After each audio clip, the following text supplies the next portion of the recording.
Sejam muito bem-vindos para mais uma aula do curso R Programação em R nível intermediário. Nós estamos hoje com a aula 31, Sistema S3, da parte sobre Programação orientada a objetos no R. Eu sou o Ben David, sejam muito bem-vindos para essa aula.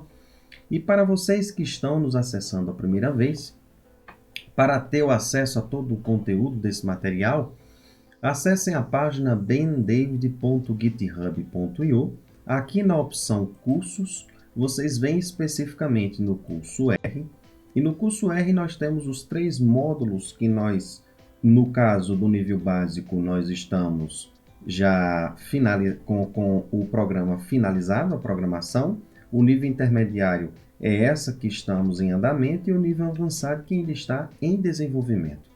Então, vindo aqui no nosso módulo Programação em R nível intermediário, você tem acesso a todos os materiais, do qual as informações necessárias, do qual na opção Material você é redirecionado para a página específica do curso, em que temos todo o material escrito, slides, scripts e também a versão em Shine para aqueles que não quiserem instalar de imediato o R e o RStudio. Então, nós estamos aqui na nossa aula de hoje, na aula 31, Sistema S3. Quem quiser ter o acesso à apresentação dessa aula, também aqui já está disponível. Então, o que nós vamos falar hoje é justamente do sistema S3. E o sistema S3 nós já havíamos anteriormente discutido a parte de introdução à programação orientada a objetos nas aulas anteriores e estamos dando continuidade a essa sequência de aulas sobre POO, do qual nós iremos falar apenas ao longo desse módulo intermediário do sistema S3, que é um sistema de POO que já está inserido dentro da base R. Para vocês que querem verificar um pouco mais sobre a filosofia de trabalho do qual nós temos, não só para esse módulo, para esse curso, como também para todos os materiais que desenvolvemos, sugerimos a vocês acessarem o selo DC, do qual tem a nossa filosofia de trabalho. Clicando em cima da imagem, você é redirecionado para a página do selo DC. Vamos lá, então? Revisando o que nós falamos nas aulas anteriores sobre o sistema de POO, nós falamos que existe 2 tipos de forma de POO de serem escritas nas linguagens de um modo geral, do qual nós pegamos essa nomenclatura aqui de John Chambers, do qual ele fala que existe 2 formas de serem implementadas uma programação orientada a objetos, do qual ele chama a POO encapsulada e a POO funcional. Nós falamos que a diferença está relacionada aonde o método está alocado dentro dessa, vamos dizer, dessa forma de programar. No caso, a encapsulada, o método, ele está inserido dentro da classe. E no caso da funcional, o método, ele pertence às funções dessa linguagem. E nós mostramos na aula passada um exemplo prático e falamos de alguns sistemas de POO que estão inseridos no R, seja na base R, seja disponível por alguns pacotes que foram submetidos e hoje estão disponíveis no CRAN. Bem, no caso do método S3, ele tem justamente esse estilo de PO funcional, do qual o método, que é o comportamento do objeto para esse tipo de paradigma da programação, ele está dentro das funções. E é o sistema S3 que está alocado dentro desse estilo funcional, que iremos justamente introduzir agora. Então, a base de justamente onde se comporta, na realidade, onde está alocado o método para esse sistema S3 é dentro justamente do que a gente chama de função genérica. A base desse sistema, claro que nós temos alguns assuntos que iremos aprofundar. Agora nós vamos ter justamente uma sequência de aulas sobre esse sistema S3, mas nós queremos, de modo geral, dizer que esse sistema ele tem essas bases básicas, e as demais serão aprofundadas ao longo das próximas aulas, que é o sistema S3, a principal característica dele é que ele tem uma função chamada função genérica. É dessa função do qual nós iremos direcionar para qual método dado à classe de um objeto que o sistema, a função genérica irá direcionar. Na realidade, ela irá enviar, a gente diz dessa forma. Então, o que nós temos como componentes básicos desse sistema é a função genérica, a classe, o objeto de uma classe e o método. Então, vamos dizer que nós temos uma função genérica dada por esse nome, f genérica, e aí o que é que vai ocorrer? O que vai ocorrer de um modo geral é que o seguinte, nós vamos ter um objeto, dentro da linguagem, na verdade, dentro do paradigma da PO encapsulada, nós, se tivéssemos uma classe, nós teríamos uma instância dessa classe, que é o objeto, como também dentro dessa classe haveria os métodos, que é justamente os comportamentos que eu queria que ocorresse para esse determinado objeto, que é uma instância da classe. Bem, nesse caso aí, nesse sistema S3 não ocorre dessa forma. Então, nós temos um objeto, usamos um atributo class, do qual nós vamos usar esse nome, classe para esse atributo. E aí o que é que vai acontecer? Com esse nome classe para o atributo class, por exemplo, nós vamos ter um método que ele tem a seguinte estrutura. Ele é composto pela o nome da função genérica, separado de um ponto, mais o nome da classe.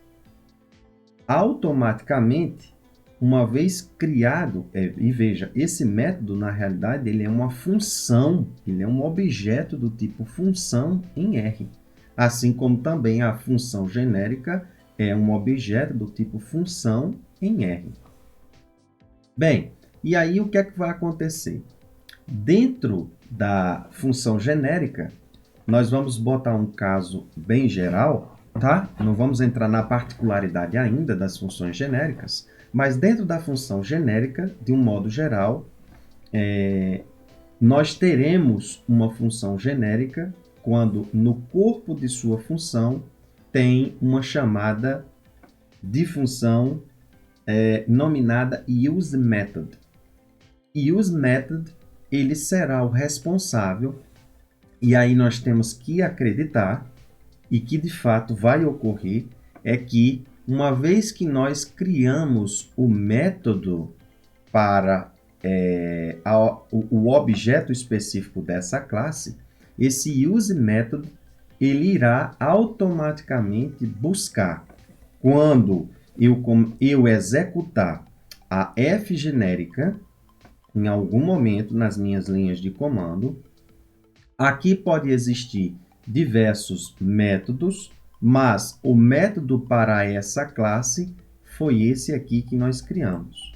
E aí o que é que vai acontecer?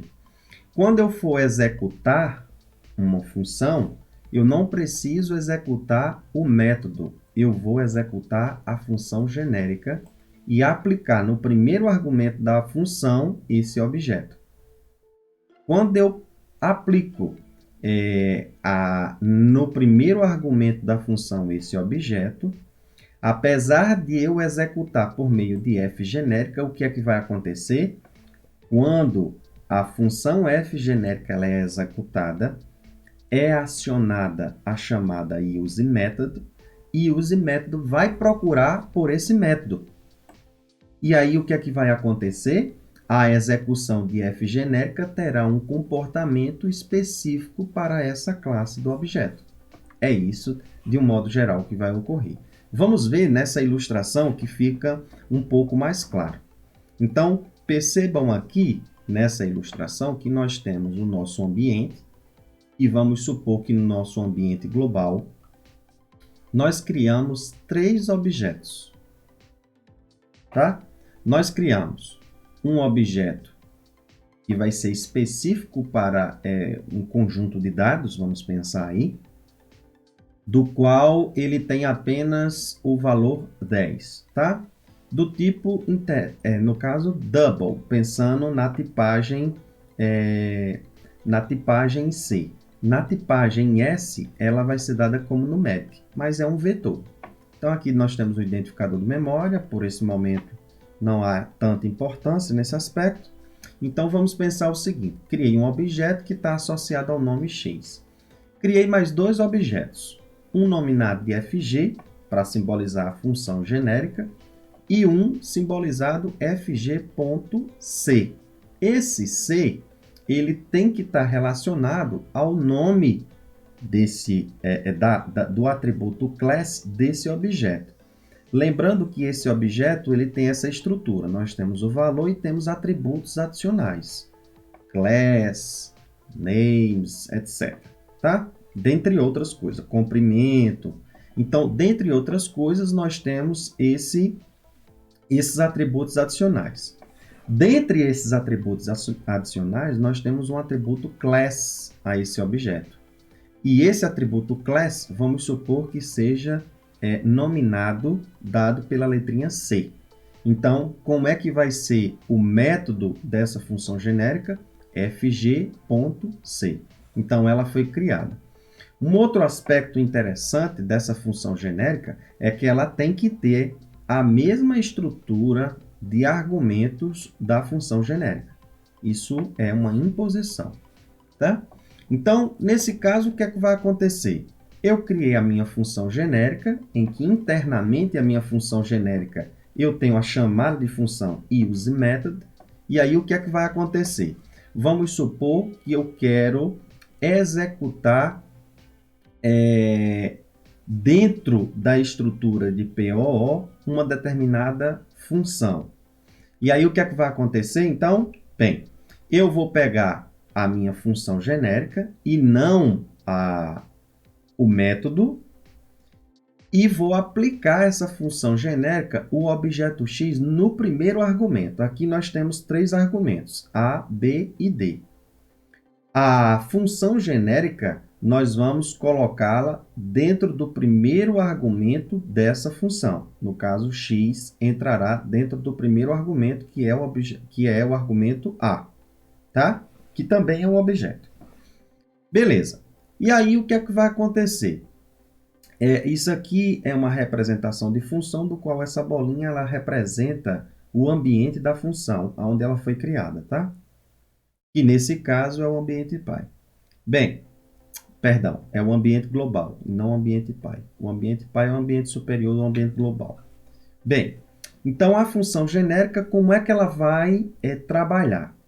Uma vez que eu executei a função genérica, no caso fg, dado que eu inseri no primeiro argumento o objeto g, o que é que vai acontecer? Ao ser executada, o useMethod ele entrará em ação, e aí o que é que ele vai fazer? Ele vai procurar pelo método específico, e aí nós temos que acreditar que isso irá ocorrer, que de fato irá ocorrer. Essa é a caixinha preta da POO, em todas as linguagens, nós temos que acreditar que isso irá ocorrer, e ele irá procurar justamente pelaquele método, isto é, pelaquela função do qual é específica para a classe C. E aí, a execução terá um comportamento diferente da função genérica, para cada objeto que entrar aqui no argumento A, que tiver uma classe diferente. E aí tem um padrão. Pode acontecer uma situação em que tem algum objeto do qual não exista um método específico para uma determinada classe. O que é que vai acontecer? Existe um método por padrão que a gente chama fg.default, ou seja, padrão. Então, o que é que vai ocorrer? O useMethod, ele vai fazer um envio de método, isto é, buscar o método específico para a referida classe do objeto, em que se ele não achar a classe específica, ele vai usar o método fg.default. Vamos para uma aplicação para entender melhor? Vamos lá. Então, aqui, uma forma básica que nós criamos de uma função genérica foi da seguinte forma. Criei uma função genérica, do qual a função genérica do tipo aqui que eu estou usando era uma função do tipo em que o objeto, a tipagem do objeto é closer, e nesse caso é criada por meio de function, né? E simplesmente eu dei no corpo da função o useMethod. Dentro do useMethod, nós temos dois argumentos, e aí nós vamos aprofundar nas aulas posteriores, em que um dos argumentos, o primeiro no caso, é o nome da função genérica, que no caso aqui é quem. Então, essa estrutura aqui, quer dizer, essa linha de comando aqui, ela cria uma função genérica. O que é que vai acontecer agora? Vou criar o método para a classe que será nominada EH. Por situação óbvia, porque eu queria que o componente, quer dizer, o nome da minha função genérica fosse quem é. Porque eu vou perguntar ao objeto quem é a pessoa específica, do qual dentro do nome do objeto vai ter o nome da pessoa, e aqui no caso foi o meu nome, eu criei proposital. E aí ele vai ter comportamentos diferentes dependendo da classe do objeto. Então vejam comigo. Em método, eu criei uma função em que essa função aqui, a estrutura do nosso método vai ser quem.é. Então, quem é o nome da nossa função genérica e é o nome da classe do objeto, do qual, quando no primeiro argumento da função ele reconhecer a classe ele vai imprimir sou eu, se eu executar a função genérica quem a esse objeto. Se ele não encontrar nessa classe, nesse objeto, a classe ele vai executar default, do qual ele vai imprimir duas interrogações. Então, vejamos. Aqui, inicialmente, eu criei o objeto pessoa, que não tem atributo de classe nenhum a ele. E aí eu pergunto, quem é essa pessoa?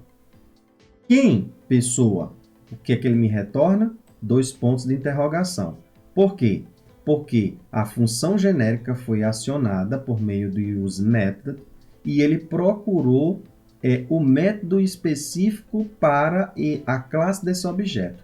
Como não tinha classe definida, ele usou o default. Então, 2 interrogações. Agora, eu vou atribuir uma classe a esse objeto pessoa, que a gente pode fazer dessa forma nessa linha de comando. Nós vamos ter uma aula também específica para isso. E aí, agora, o nome dessa classe é propositalmente a classe específica para que esse método seja acionado por meio do useMethod. E aí, quando eu chamo de novo quem, o que é que acontece? Ele vem, aciona o useMethod da função genérica e ele vai justamente encontrar a classe, o método específico para essa classe. E ao invés, então, dele imprimir 2 interrogações, ele imprimiu sou eu. Então, veja que para a mesma função, dependendo do objeto, da classe do objeto, a função genérica tem comportamento diferente. Por quê? Porque o método aplicado específico para cada classe de objeto tem comportamentos diferentes. Essa é a lógica justamente da POO. Agora, isso aqui a gente chama de polimorfismo, porque ela pode ter diversos resultados diferentes para a mesma função. Bem, o que é interessante é que nas outras linguagens, nesse sistema S3, você tem muita flexibilidade.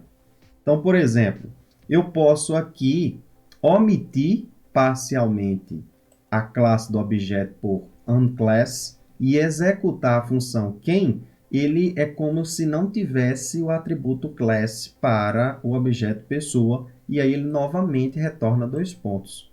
Uma outra coisa que pode acontecer é que, percebam comigo, o método ele não está dentro da classe. Então, eu posso aqui, em pessoa, alterar o atributo class. Eu botei agora um atributo class com nome outro.